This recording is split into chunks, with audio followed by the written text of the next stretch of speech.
Hoy quiero hablar de un caso que duele, que incomoda y que obliga a hacerse preguntas difíciles. Un caso reciente en Argentina, en Comodoro Rivadavia.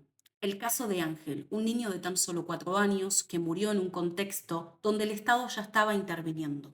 Y cuando pasa algo así, ya no alcanza con decir fue una tragedia. Hay algo que entender, qué pasó desde el principio y sobre todo qué decisiones se tomaron. Ángel vivía con su padre, quien tenía su cuidado personal junto a su pareja. Es decir, no era un niño que estuviera sin referencia adulta y en una situación de abandono. Había una decisión previa que indicaba que el padre era quien debía estar a cargo de su vida cotidiana.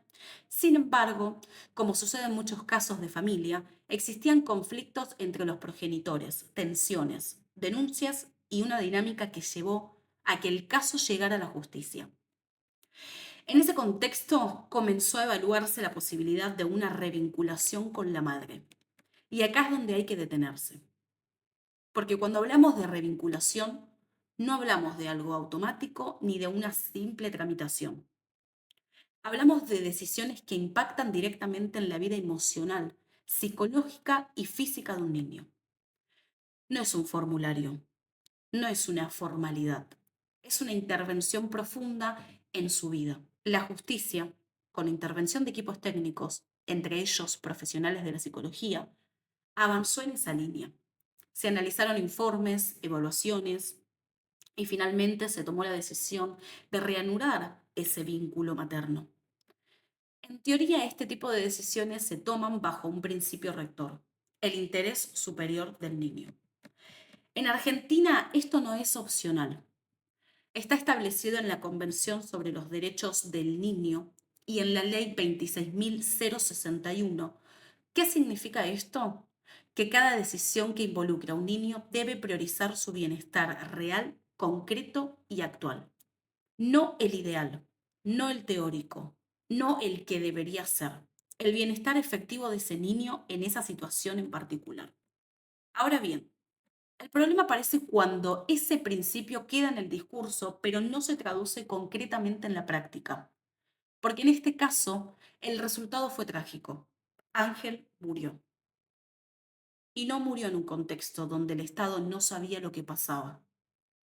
Murió en un contexto donde había intervención judicial, donde había evaluaciones y había decisiones tomadas por adultos que tenían la responsabilidad de protegerlo.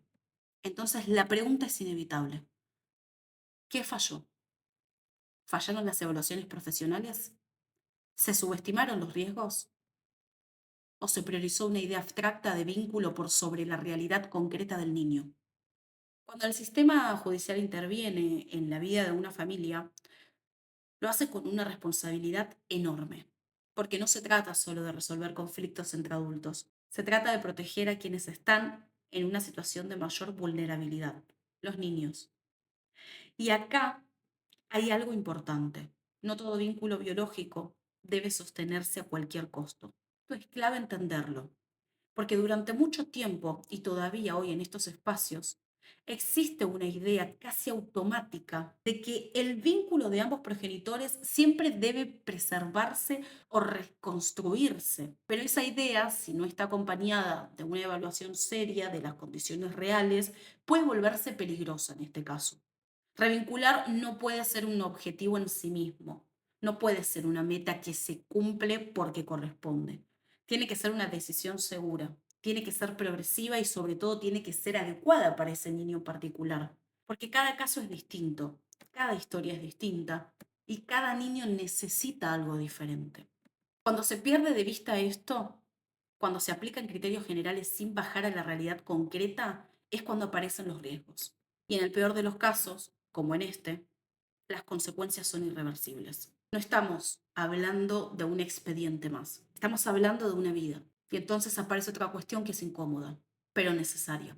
Revisar cómo se están tomando las decisiones, no desde una mirada ideológica cerrada, sino desde una mirada crítica y responsable. Porque cuando un niño ya estaba bajo el cuidado de uno de sus progenitores y se decide modificar o ampliar ese esquema, la carga de justificación es muy alta. no alcanza con la idea de que es importante que tenga vínculo con ambos. Eso puede ser cierto en términos generales, pero no en todos los casos. Acá, justamente, lo que debe primar siempre es una pregunta simple pero profunda. ¿Esto es realmente lo mejor para este niño hoy? Si la respuesta no es clara, si hay dudas, si hay señales de riesgo, el sistema debería actuar con mayor cautela, con más controles, más seguimiento y no al revés. Porque el problema no es solo la decisión en sí, sino también el después, el seguimiento, el control de cómo se desarrolla ese vínculo. En este caso, cómo se estaba desarrollando el vínculo que tenía con la madre.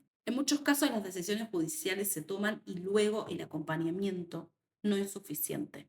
Y ahí es donde el sistema vuelve a fallar. Este caso nos obliga a repensar todo eso. Nos obliga a preguntarnos si realmente estamos escuchando a los niños. Y cuando digo escuchar no me refiero solo a oír lo que dicen, me refiero a interpretar sus conductas, sus miedos y sus cambios.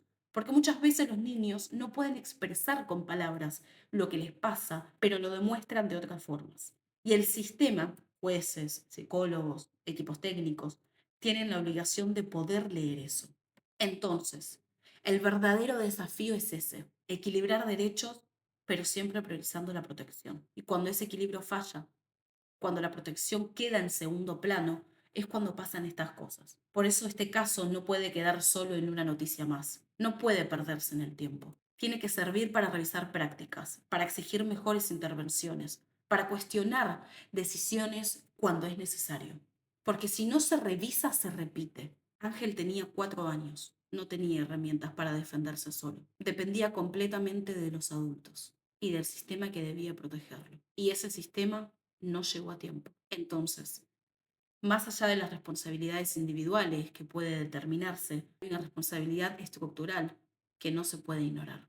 ¿Cómo se evalúan estos casos? ¿Qué peso tienen los informes? ¿Qué margen de error se está aceptando cuando hay niños involucrados? Son preguntas que incomodan, pero ¿qué hay que hacer? Porque hablar de infancias no es solo hablar de derechos en abstracto, es hablar de decisiones concretas que impactan en vidas reales de estos niños. Y este caso lo demuestra de la forma más dura y cruda. Por eso, si algo tiene que quedar de todo esto, es la necesidad de poner verdaderamente en el centro a los niños, no como un discurso, no como una frase repetida, sino como un criterio real de decisión, que el interés superior del niño deje de ser algo que se menciona y pase a ser algo que se garantiza. Que las intervenciones sean más cuidadosas, más responsables y más comprometidas. Y que cuando hay dudas se elija siempre el camino que más protege. Porque cuando esa protección falla, ya no hay forma de volver atrás. Justicia por Ángel. Que el interés superior del niño deje de ser un discurso